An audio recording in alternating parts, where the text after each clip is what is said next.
Angin kencang dan hujan deras disertai petir terjadi di hampir seluruh wilayah kota Kendari, Sulawesi Tenggara. Kejadian ini terekam kamera warga. Video warga juga merekam saat petir menyambar sebuah pohon yang berlokasi di Jalan Poros Puatu, Kota Kendari. Berdasarkan laporan dari kepolisian, akibat kejadian ini, 3 orang meninggal dunia akibat tertimpa pohon dan tersambar petir. Kepala Bidang Penanganan Kedaruratan BPBD Kendari Muhammad Sadrin mengatakan data sementara akibat badai angin menyebabkan 124 rumah warga rusak parah dan sebanyak 29 titik pohon tumbang. Badai angin yang menyebabkan pohon tumbang memutus jaringan listrik di hampir 11 kecamatan di Kota Kendari dan membuat ruas jalan sulit dilalui. Sementara waktu sampai saat ini itu kurang lebih 100 rumah yang terdampak yang kami yang sudah masuk data. Tapi itu kan data sementara waktu. Nanti masih kami juga menunggu data-data yang dari kelurahan yang belum melaporkan. Hingga saat ini BPBD masih menunggu data warga terdampak musibah badai angin dari sejumlah kelurahan. Pihak BPBD bersama instansi terkait juga terus membersihkan pohon tumbang yang masih menutupi ruas jalan dan rumah warga.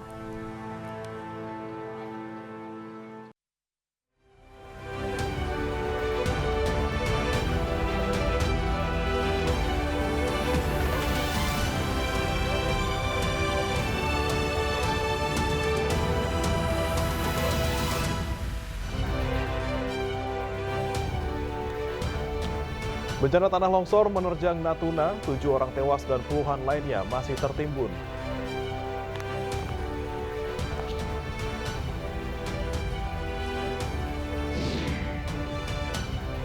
Pertamina siap pindahkan depo Pertamina Pelumpang ke tanah milik Pelindo.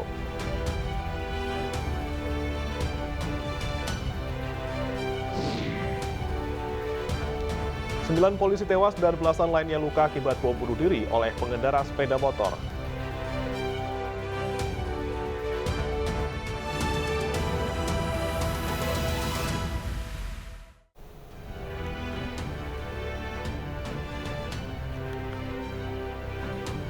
Selamat pagi pemirsa, kami hadir kembali dalam iNews Pagi untuk melengkapi informasi Anda pagi hari ini. Ya, selain 3 berita utama tadi, kami juga telah menyiapkan sejumlah informasi menarik lainnya untuk Anda. Dan bersama saya Beriman Atenaya. Dan saya Yasmina Tania, inilah iNews Pagi selengkapnya.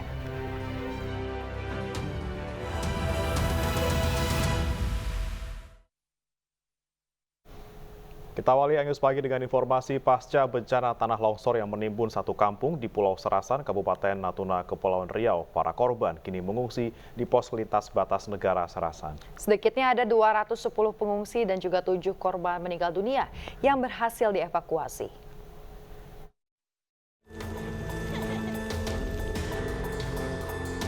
Bencana tanah longsor terjadi di Kampung Genting, Desa Pangkalan, Kecamatan Pulau Serasan, Kabupaten Natuna, Kepulauan Riau. Intensitas hujan tinggi selama sepekan terakhir diduga menjadi penyebab terjadinya tanah longsor di kawasan ini. Satu perkampungan warga pun rata dengan tanah. Menurut Bupati Natuna Wan Siswandi, sebanyak 50 warga terkubur, sementara 7 korban tewas berhasil dievakuasi. Para korban langsung dievakuasi ke pos lintas batas negara Serasan. Izin, makasih atas waktunya. Saya informasikan bahwa memang tadi siang, sekitar lebih kurang jam 13, jam 1 siang. Nah, kita dapat informasi di Kecamatan Serasan, di Kampung Genting, itu ada musibah gunung longsor, Gunung Jemenang. Nah, begitu dapat informasi, kami tadi rapat langsung dengan teman-teman Forkompinda untuk bergerak ke Serasan. Dan saat ini sebanyak 210 korban mengungsi di PLBN Serasan. Peristiwa longsor ini mengejutkan para korban. Pasalnya sebelum kejadian naas itu korban mendengar bunyi ledakan dan disusul longsor. Ada kan, jadi ada orang yang lari. Bagi saya kan cat apa nih, lari sejalan kan. Jadi saya pun berserah diri Kak. Kalau gitu kan. Sampai ke bawah sakit. Itu dia bahkan habis. Rumah Bapak kena? Kena kan, gitu Pak. Itu. Langsung. Bukan masih itu. Cukup banyak gitu kan. Tapi Di kampung. Selain mengakibatkan 7 orang meninggal dunia, puluhan warga terluka dirujuk ke Pontianak menggunakan kapal laut KM Bukit Raya. Dari Natuna Kepulauan Riau, Alfi Al-Rashid, iNews melaporkan.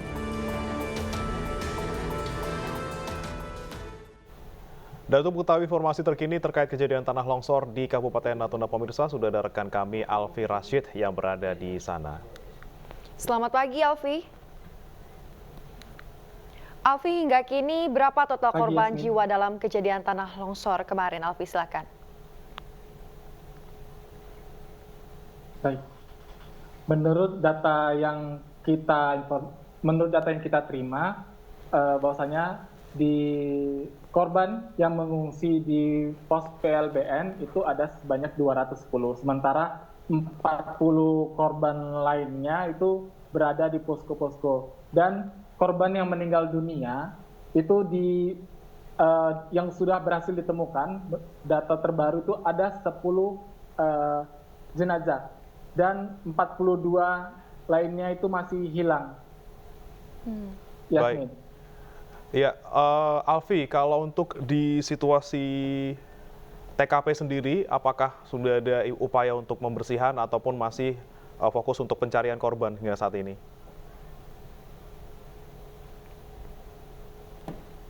Baik, ya karena pencarian korban akan dimulai besok hari karena pemerintah Kabupaten Natuna sendiri tiba di Pulau Serasan itu pukul 11 malam.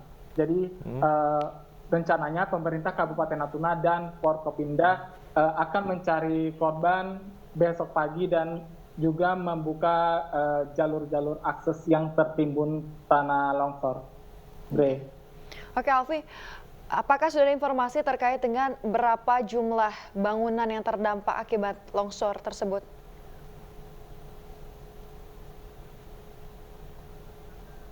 Hingga kini pihak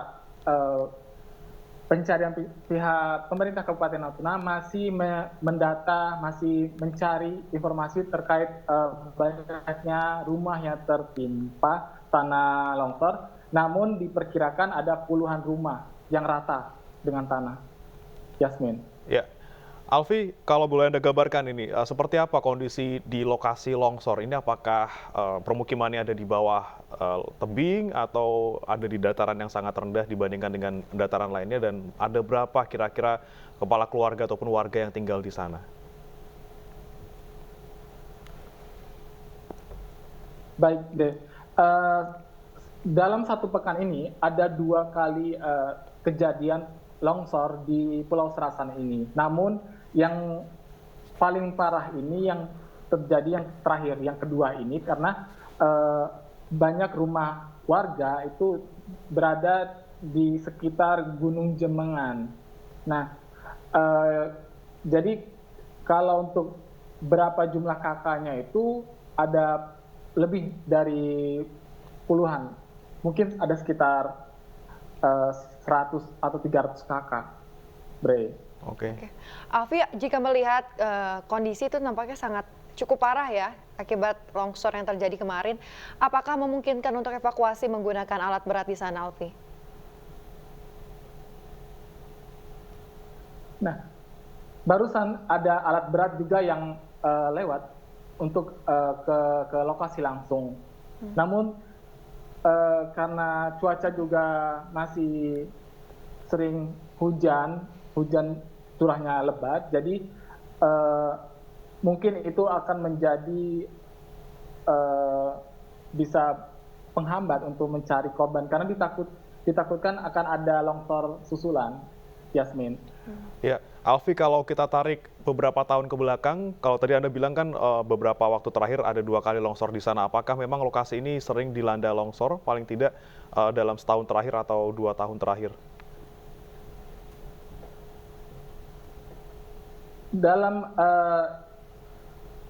Kalau dalam 1 atau 3 tahun terakhir tidak ada. Cuma ini dari tahun 80-an, 90-an kalau di Pulau Serasan sendiri, ini adalah kejadian yang ketiga kalinya dan yang paling parah. Kejadian pertama itu sekitar tahun 83,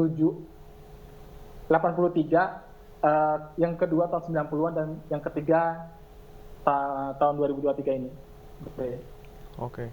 Oke, Alfi, terkait dengan para korban yang sudah mengungsi saat ini, seberapa jauhkah jarak antara TKP dan juga pengungsian, dan apakah para korban sudah mendapatkan banyak bantuan di sana?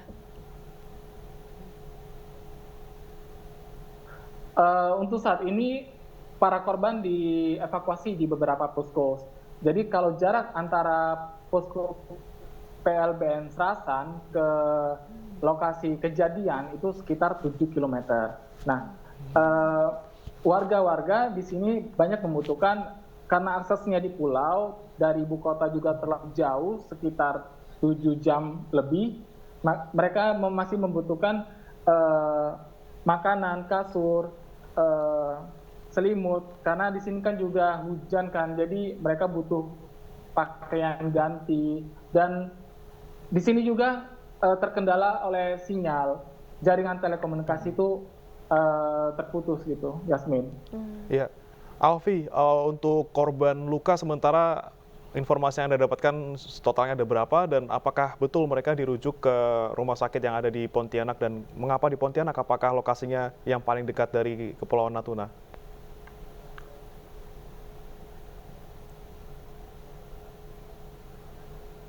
Baik, jadi kalau data yang kita terima ada korban yang luka berat itu ada sekitar 4 orang, itu dirujuk ke Pontianak menggunakan kapal Bukit Raya. Nah, kenapa dirujuk? Karena antara Pulau Serasan dengan Pontianak, Kalimantan Barat itu jaraknya itu dekat. Dibandingkan dari Serasan ke Kepulauan Riau, daerah Kepulauan Riau lainnya, ataupun ke Pulau Bunguran sendiri, Bre. Oke. Alfi, apakah sudah mendapatkan informasi kapan kiranya proses evakuasi hari ini akan segera dimulai? Rencananya proses evakuasi akan dimulai besok, sekalian untuk membuka akses jalan yang tertimbun tanah longsor, Yasmin. Baik, terima kasih banyak Alfi Ar-Rasyid telah melaporkan langsung dari Kepulauan Natuna, Kepulauan Riau. Selamat bertugas kembali, Alfi. Ya, kita ke informasi lain, pemirsa. Kebakaran rumah terjadi di permukiman padat penduduk di Pekalongan, Jawa Tengah pada Senin malam tadi. Ya, kejadian ini sempat membuat warga panik. Kebakaran sebuah rumah terjadi di Kelurahan Nonyotaan Sari, Gang 11 RT 3 RW 3, Kota Pekalongan, Jawa Tengah. Warga berusaha memadamkan api dengan peralatan seadanya, namun api justru semakin membesar. Menurut warga, api pertama kali terlihat dari atap bangunan rumah. Api akhirnya berhasil dipadamkan setelah 3 unit mobil damkar dikerahkan ke lokasi. Dugaan sementara, penyebab kebakaran akibat terjadi korsleting listrik. Tidak ada korban jiwa dalam kejadian ini, sementara kerugian yang dialami pemilik rumah bernama Taufik diperkirakan mencapai puluhan juta rupiah. Saya dapat kontak dari warga bahwa ini Noyon tanggal 9 rumahnya warga Pak Taufik terjadi konslet listrik, dan sampai sekarang dari damkar, PMI, TNI, Polri, masyarakat membaur jadi satu untuk memadamkan. Berapa rumah Pak yang terbakar? Satu rumah. Hanya satu rumah? Satu rumah. Ini rumah biasa atau rumah produksi apa Pak? Ini rumah penduduk biasa, Mas. Oh, rumah penduduk biasa. Iya, ini masih dalam taraf pendinginan daripada damkar Kota Pekalongan. Akibat tidak mendapatkan nasi kotak dari posko pengungsian kebakaran Depo Pertamina Pelumpang Jakarta Utara, sejumlah warga nyaris baku hantam. Panitia beralasan nasi kotak diprioritaskan untuk korban kebakaran karena persediaan yang terbatas.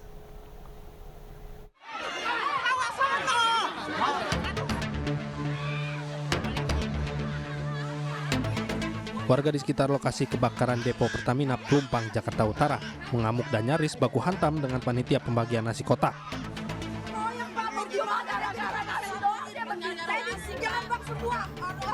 Warga beralasan banyak warga yang menerima nasi kotak meski bukan korban terdampak kebakaran. Mereka meminta jatah nasi kotak karena melihat stok makanan masih tersedia. Kalau saya diinginin sama Allah, kena rumahnya hancur ya sama aja. Karena saya dilindungi sama Allah, saya selamat. Tapi saya Pak, orang pada minta nasi, saya minta. Jangan ada omel-omelin Bapak. Siapa yang ngomelin, Bu? Nggak dapat Pak.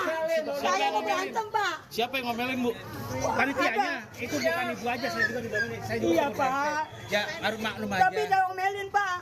Kesel Pak. Sabar. Saya masih bisa Pak beli nasi 10.000 Pak. Tapi orang-orang itu pada dapat, saya pengen Pak. Sementara panitia pembagian nasi kotak yang berada posko mengatakan ketersediaan nasi kotak terbatas dan diprioritaskan kepada korban terdampak. Tadi itu kalau stok makanan banyak, banyak dari warga yang tidak terdampak itu kita ajak makan bareng di sini. Apabila stok makanan sedikit, maka kami lebih memprioritaskan warga yang terdampak. Saat ini, warga yang rumahnya terbakar berada di pengungsian. Sebagian warga yang rumahnya tidak terbakar sudah kembali ke rumah masing-masing yang rumahnya tidak terbakar. Dari Jakarta, Sofyan Firdaus, iNews melaporkan. Proses pencarian korban kebakaran depo Pertamina Pelumpang telah dihentikan mulai kemarin. Proses pemulihan perlahan-lahan juga mulai dilakukan di lokasi terdampak kebakaran. Berikut laporan rekan kami Galuh Pandu dari Koja, Jakarta Utara. Pemirsa, pada H+4 pasca kebakaran depo Pertamina Pelumpang, perlahan-lahan proses pemulihan di lokasi terdampak kebakaran sudah mulai dilakukan, mulai dari pembersihan material ringan maupun pemulihan jaringan listrik. Sore tadi PLN juga terus berupaya untuk memperbaiki material yang terbakar dan juga meleleh sehingga warga sudah dapat mengakses kembali listrik yang ada di lokasi dampak kebakaran dan beraktivitas seperti semula. Adapun bantuan masih terus disalurkan dan warga masih memanfaatkan bantuan tersebut untuk menunjang kehidupan sehari-hari. Namun demikian di RW 9 dan RW 1 sebagai lokasi terdampak yang paling parah dari kebakaran masih disterilkan dari warga dan warga tidak boleh untuk masuk ke area tersebut karena sudah dijaga oleh petugas secara ketat. Adapun informasi yang dapat kami sampaikan adalah data terakhir, yakni kebakaran ini menyebabkan 19 orang meninggal dunia, 5 diantaranya adalah anak-anak dan 49 orang mengalami luka-luka. Proses evakuasi dan juga pencarian di antara reruntuhan bangunan di lokasi terparah terdampak kebakaran juga sudah dihentikan karena hasilnya nihil, sehingga proses pencarian dari 3 orang yang dilaporkan hilang, 1 sudah diketemukan di pengungsian dan 2 lainnya masih terus dicari di rumah sakit ataupun di pengungsian. Warga pun sudah mulai perlahan-lahan melakukan aktivitas seperti biasa karena sudah bisa mengakses jaringan listrik dan juga melakukan kegiatan sehari-hari dari bantuan yang terus mengalir dari berbagai pihak. Demikian yang dapat kami informasikan dari Jakarta. Galuh Pandu, Rizky Solehudin Abdul Rashid melaporkan. Sejauh ini Rumah Sakit Polri telah mengidentifikasi 3 jenazah korban kebakaran depo Pertamina Pelumpang, Jakarta Utara. 2 diantaranya jenazah laki-laki dan 1 jenazah perempuan lansia berusia 61 tahun. Berikut laporan rekan kami Dilami Aulia dari Rumah Sakit Polri. Pemirsa, korban meninggal akibat kebakaran depo Pertamina Pelumpang, Jakarta Utara ini memang masih dalam proses identifikasi di Rumah Sakit Polri. Tempat saat ini saya melaporkan di mana dari Kepala Rumah Sakit mengemukakan bahwa RS Polri ini telah menerima 16 kantong jenazah, 9 jenazah laki-laki, 6 jenazah perempuan, dan 1 potongan tubuh. Untuk jenazahnya sendiri sudah teridentifikasi 3, yakni 2 laki-laki dan 1 perempuan.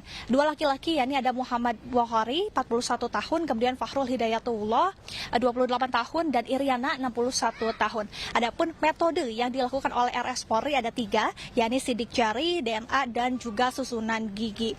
Untuk waktu dari pengidentifikasian metode ini kurang lebih 5 hingga 2 minggu, dan juga ini memakan waktu yang panjang dikarenakan korban mengalami luka bakar. Dari Jakarta, Dilami Aulia, Ade Ahmad Yulia Lorena, Ijus melaporkan. Menteri BUMN Erick Thohir mengumumkan bahwa Pertamina siap memindahkan depo Pelumpang. Nantinya terminal bahan bakar minyak di Koja, Jakarta Utara tersebut akan dipindahkan ke tanah milik Pelindo. Bapak Presiden solusi melayani, melindungi rakyat. Nah, karena itu Pertamina memastikan perlindungan kepada rakyat sekitarnya kita jaga. Terutama korban-korban yang sudah terkena kita akan rawat, kita akan pastikan ada penyewaan rumah buat mereka dan mendorong, membantu kehidupan mereka untuk beberapa bulan ke depan sampai ada kepastian keputusan lainnya. Lalu kami juga sudah merapatkan bahwa kilang akan kita pindah ke tanah pemelindo. Sebagian warga terdampak kebakaran depo Pertamina Pelumpang menolak direlokasi. Mereka mengaku tanah yang ditinggali legal dan ajukan syarat untuk pemindahan pemukiman beserta ganti rugi.